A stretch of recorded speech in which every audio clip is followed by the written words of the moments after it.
Relationships are hard enough on a good day, but throw ADHD into the mix, and suddenly you're not just forgetting the milk. You're forgetting why your partner is giving you that look in the first place. You know the one. Maybe you're always late. Maybe you can't sit through an argument without zoning out, shutting down, or snapping back. Maybe you're both trying really hard and still missing each other completely. Today, we're talking about a powerful tool to understand what's going wrong and how to fix it before things spiral. And it's got a dramatic name, the Four Horsemen.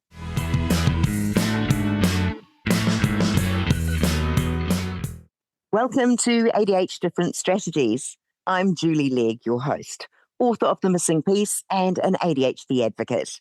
Over the years, I've had the privilege of speaking with incredible guests, unpacking real-life strategies, mindsets, and tools for navigating ADHD. This bite-sized series brings those insights together, short, practical, and ready to use.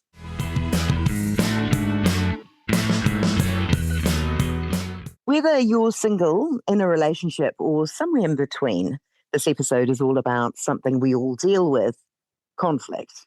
Now, don't run away. This is the kind of conflict talk that's actually helpful. It's about patterns, awareness, and shifting how we relate, not just to our partner, but to ourselves. Today's strategy comes from my chat with Bryan Gastelle. He's a clinical psychologist and an ADHD-specialised couples therapist. And the concept he shares is the Four Horsemen of the relationship apocalypse. Yeah, it's a bit dramatic, but it works.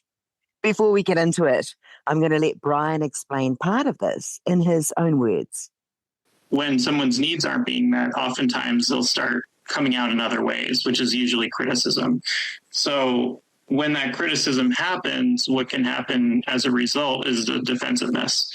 So if we're criticized enough, then, we're going to start fighting back, right? And getting defensive. Mm-hmm. And so that can turn into a problem in and of itself, as if one partner expects, or even both partners expect a problem, there will probably be a problem. For folks with ADHD, communication in relationships can be tricky. Maybe you blurt things out without meaning to, or you forget what your partner said, and they take it as you don't care. Maybe your brain shuts down mid-argument, or you're accused of being too sensitive or too defensive. Again, Bryan works with couples where ADHD is in the mix, and what he sees over and over are certain patterns that cause disconnection, even when there's love. That's where the Four Horsemen come in. It's a framework developed by Drs. John and Julie Gottman, who've spent decades researching what makes relationships thrive or fall apart. These are the four communication styles that predict relational breakdown if left unchecked. Criticism. Now that's attacking the person, not the behavior. For example, you're so selfish. You never think of anyone but yourself. Defensiveness. Shifting the blame and denying responsibility. It's not my fault you're upset. You always overreact. Then there's contempt. Sarcasm, eye-rolling, name-calling, superiority. This one's the most toxic and the strongest predictor of separation. Then there's stonewalling, shutting down, withdrawing, going silent, often a response to overwhelm, but it feels like abandonment. ADHD can amplify every single one. Emotional dysregulation, rejection sensitivity, trouble processing in the moment, executive dysfunction. All of that makes conflict extra intense. And if you don't have tools, well, those four horsemen will gallop right through your connection. This is especially powerful when you keep having the same argument on repeat. Maybe one of you shuts down while the other gets louder.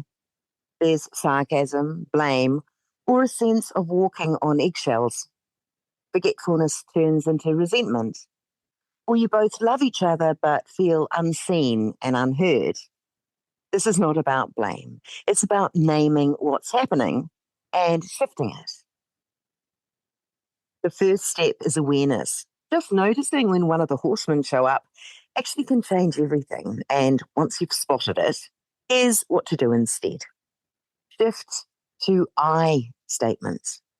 The opposite is you statements, and we often get stuck in this too. You never think about anyone but yourself. You always leave everything to me. Now, these statements attack your partner's character, not the situation, and that instantly puts them on the defensive. Whereas I statements, I feel overwhelmed when I'm carrying this on my own, or I need some help here and I don't know how to ask without snapping. It presents the same issue, but with very different impacts. When it comes to defensiveness, practice accountability. So defensiveness sounds like, well, you're not perfect either. It's not my fault. You didn't remind me. You're just being too sensitive. Now, these responses shut down the conversation and make your partner feel unheard. Whereas accountability sounds like, you're right, I forgot. And I can see why that hurt. Or, I didn't handle that well. I hear you. Let me own my part. And this doesn't mean taking all the blame, it means taking some responsibility, so repair can happen. Contempt is the big one. It's eye rolling, sarcasm, mocking, even jokes that sting. Contempt sounds like, oh my God, here we go again. Or wow, you're being dramatic. This is the horseman most strongly linked to relationship breakdown. And once it creeps in, connection erodes fast. So instead, you could say, that came out sharper than I meant. Then we reset. Or I'm feeling frustrated, but I don't want to be unkind. Can you help me understand what you need right now? This shift keeps the door open while contempt slams it shut. For many ADHDers, stonewalling isn't intentional, it's overwhelm. The nervous system floods, words disappear, and shutting down feels like survival. Stonewalling can look like going silent without explanation, walking away mid conversation, saying, I'm done, and leaving it there. But to your partner, that can feel like abandonment. Instead, try and take a break and communicate, and it builds safety instead of distance. For example, I'm overwhelmed right now. I need 15 minutes to calm down. Can we pause and come back to this shortly? I need to process a few things. The research backs this up.